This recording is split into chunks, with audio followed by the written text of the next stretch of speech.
Aujourd'hui, on va parler du produit financier parfait pour les débutants, l'ETF. On va voir très rapidement d'abord ce que c'est un ETF, pourquoi est-ce que c'est utile, pourquoi est-ce que c'est beaucoup mieux que le stock picking, c'est-à-dire investir directement dans des actions qu'on achète et qu'on revend. On va ensuite voir les différents types d'ETF et comment les choisir en fait en fonction de nos objectifs personnels. C'est parti! Alors d'abord, qu'est-ce que c'est un ETF? Un ETF ou Exchange Traded Fund, désolé pour l'accent, ou en français fonds négociés en bourse, c'est en fait un produit financier qui te permet d'investir dans un panier de produits financiers, comme des actions ou des obligations. Il permet du coup de répliquer la performance d'un indice boursier en reproduisant en fait son cours, ses variations. Et du coup ça peut être des indices boursiers comme le CAC 40, les 40 plus grandes entreprises françaises, le S&P 500, les 500 plus grandes entreprises américaines, le Nasdaq, les plus grandes entreprises en fait orientées technologie et innovation, le MSCI World, le Emerging Market, etc. Et c'est tout l'intérêt des ETF en fait, c'est de vous permettre en fait de pas simplement investir dans une seule action, mais d'investir dans un large panier d'actions. Donc plein d'actions en même temps, des dizaines voire des centaines. Et du coup, pourquoi est-ce que l'ETF est utile et pratique? Alors il y a trois grandes raisons à ça. La première, c'est la diversification instantanée. Quand vous achetez en fait un ETF, vous achetez un large panier d'actions et du coup ça vous permet en fait d'avoir moins de volatilité que si vous achetez une seule action. Quand vous achetez une seule action en fait, tous vos risques ils sont groupés vers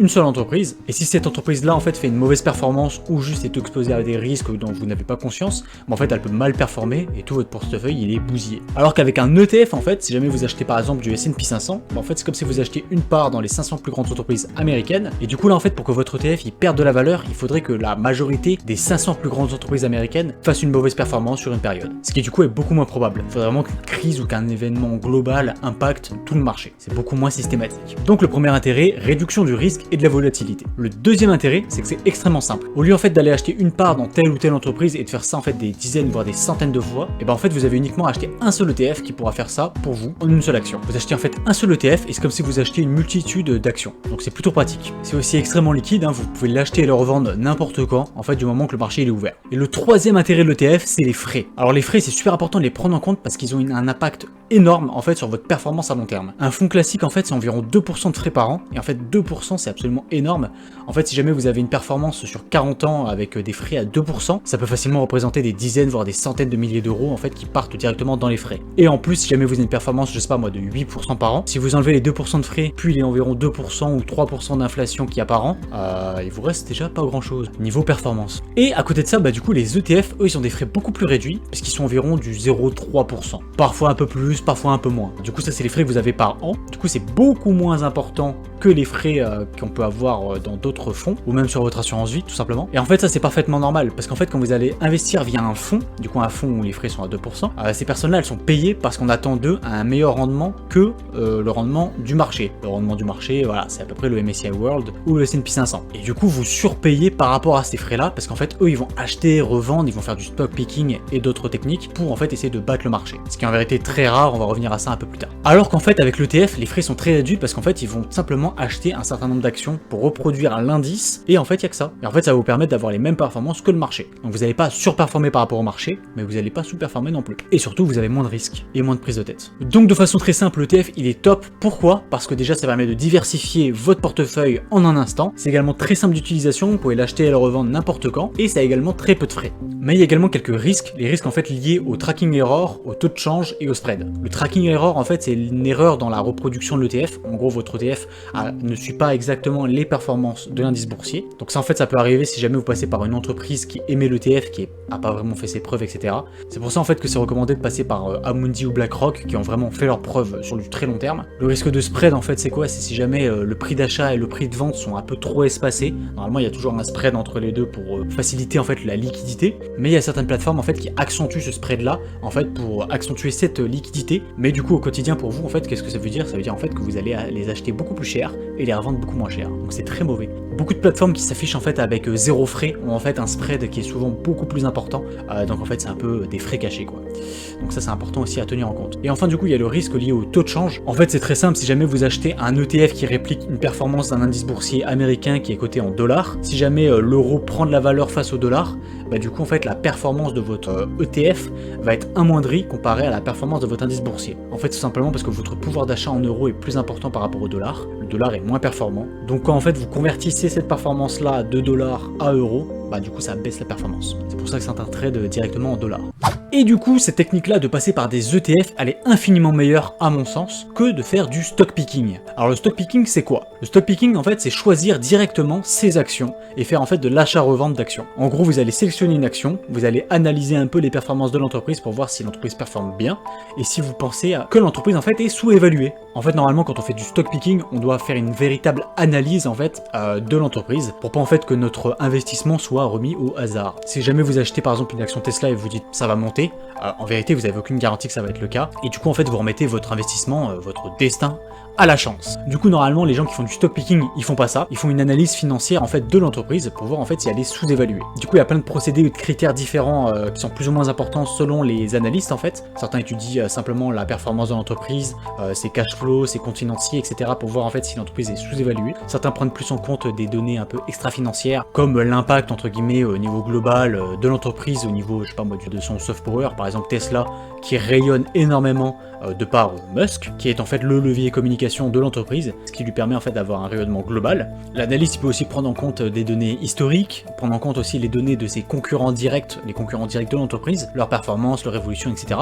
En fait, il y a énormément de facteurs à prendre en compte, et l'analyste en fait, il va faire des choix à ce niveau-là. Il peut pas tout prendre en compte, il va être obligé de prendre certaines choses en compte plus que d'autres, des choses plus ou moins importantes. En fait, c'est la moyenne de tout ça qui va lui dire si c'est plus ou moins surévalué ou non. Et normalement, en fonction de tout ça, l'analyste peut arriver à un prix global de l'entreprise, une valuation de l'entreprise, du coup une évaluation en fait de ce que l'entreprise vaut, puis ensuite il va diviser ça par le nombre d'actions, et il va avoir du coup le montant que devrait valoir une action en théorie.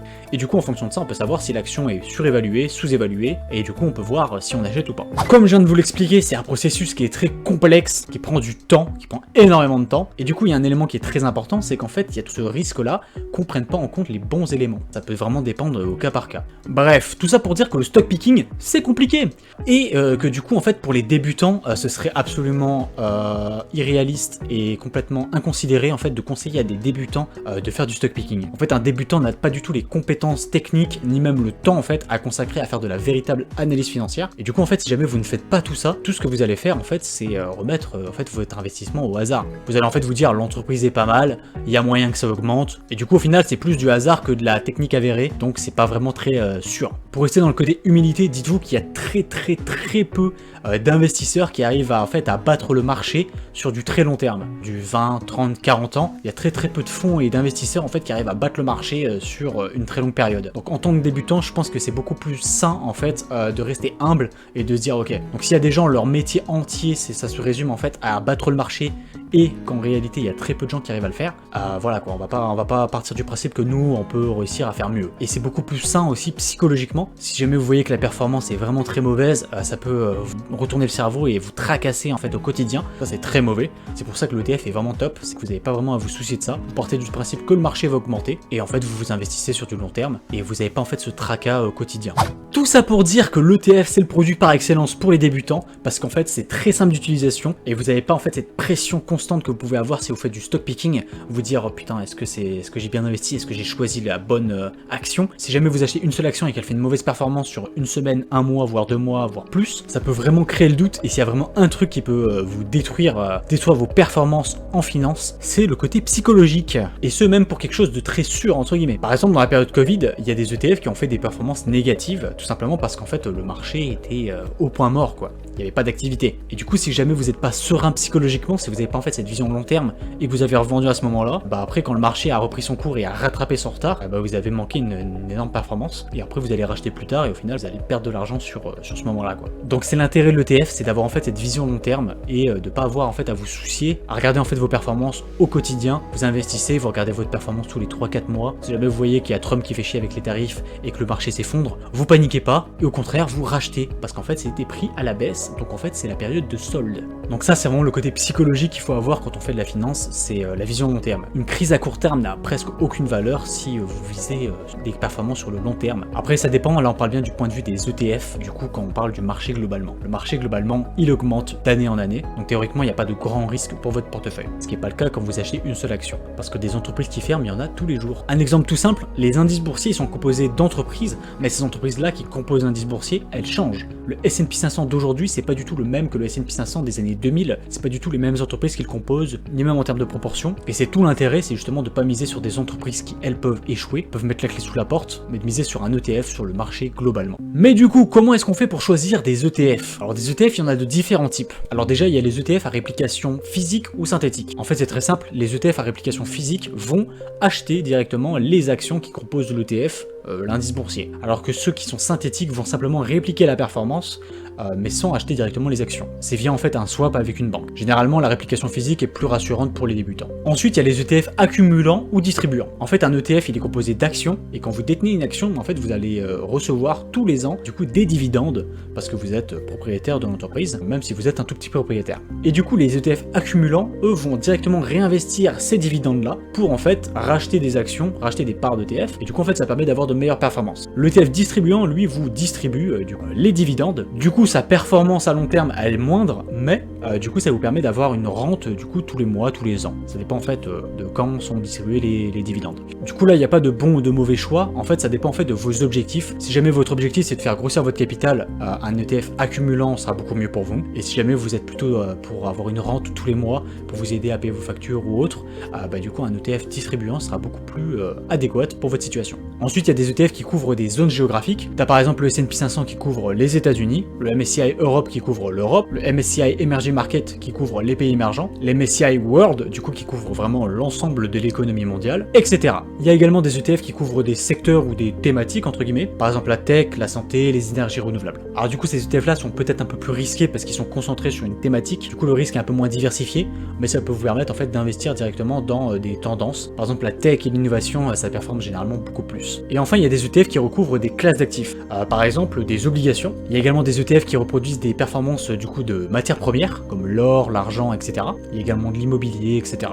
Du coup, comment est-ce qu'on fait pour choisir les bons ETF qui sont bons pour soi? Alors pour savoir ça, il faut d'abord se connaître soi-même. Déjà se demander quels sont nos objectifs. Est-ce que vous voulez financer votre retraite? Est-ce que vous voulez une rente tous les mois? La deuxième question à se poser, c'est quel est votre horizon de placement? Est-ce qu'il est court terme? Est-ce qu'il est moyen terme? Est-ce qu'il est long terme? Selon votre réponse à cette question-là, en fait, vous allez être plus apte en fait, à accepter un certain degré de volatilité. Si jamais vous investissez sur du très long terme, la volatilité à court terme, c'est pas du tout un problème pour vous. Du coup, vous allez pouvoir choisir des produits un peu plus volatiles. Ensuite, quelle diversification vous voulez? Est-ce que vous voulez quelque chose d'extrêmement large comme le MSCI World, qui va en fait couvrir l'ensemble de l'économie mondiale, quitte en fait à avoir une performance moyenne un peu moindre, ou est-ce que vous voulez un petit peu moins de diversification pour avoir un peu de meilleure performance, en investissant par exemple uniquement sur l'économie américaine? Ensuite, un autre facteur qui est également aussi très important, c'est les frais. Comme je l'ai dit, les frais, ça va avoir un impact gigantesque en fait à long terme sur votre performance globale. Du coup, c'est très important à prendre en compte quand vous choisissez un ETF. Et ensuite, selon le compte d'investissement que vous utilisez aussi, vous avez le choix entre différents ETF. En fait, si jamais vous utilisez un compte titre, vous pouvez acheter à peu près tous les ETF qui existent, mais du coup, si vous passez par une assurance vie ou un PEA, en fait, vous n'avez pas accès à tous les ETF. Par exemple, pour le PEA, vous ne pouvez acheter que des produits européens. Du coup, en fait, il y a certains nombres d'ETF que vous ne pouvez pas acheter. Je vous affiche là tout de suite une liste d'ETF du coup que vous pouvez acheter. Je vais vous mettre du coup le nom de l'ETF, ce qui couvre comme zone géographique ou comme secteur, les frais associés et s'il est disponible ou non sur le PEA par exemple. Donc voilà, pour résumer, les ETF, c'est un produit très simple d'utilisation qui est vraiment parfait à mon sens pour les débutants parce qu'il est très simple, il a très peu de frais, il est très accessible et surtout le gros intérêt qui est vraiment top à mon avis pour les débutants, c'est par rapport à l'aspect psychologique. Quand vous investissez dans un ETF, si jamais c'est un assez gros ETF qui représente par exemple le S&P 500, le Nasdaq, etc., ça va vous permettre en fait d'investir sur une économie globale et du coup de ne pas avoir cette peur que votre action se pète la gueule et en fait que votre portefeuille lui chute. Généralement, si vous achetez 2 ou 3 ETF et qui sont assez diversifiés sur des secteurs ou des zones géographiques différentes, vous avez un portefeuille global qui est suffisamment diversifié en fait pour ne pas avoir cette peur constante que votre portefeuille perde de valeur. Ce qui est pour moi le point le plus important quand vous investissez, c'est d'être serein psychologiquement. Donc voilà, mon conseil perso, c'est que vous investissiez dans des ETF, c'est vraiment le produit parfait pour les débutants et en vrai même pour ceux qui sont pas débutants. Le rapport rendement-tracas est vraiment top. Donc voilà, j'espère que cette vidéo vous aura aidé à avoir un peu plus clair sur la question des ETF et de leur intérêt en fait pour investir pour les débutants. Si la vidéo vous a plu, n'hésitez pas à lâcher un like, un commentaire ou même à vous abonner et on se revoit dans une prochaine vidéo histoire de faire de belles choses. Ciao!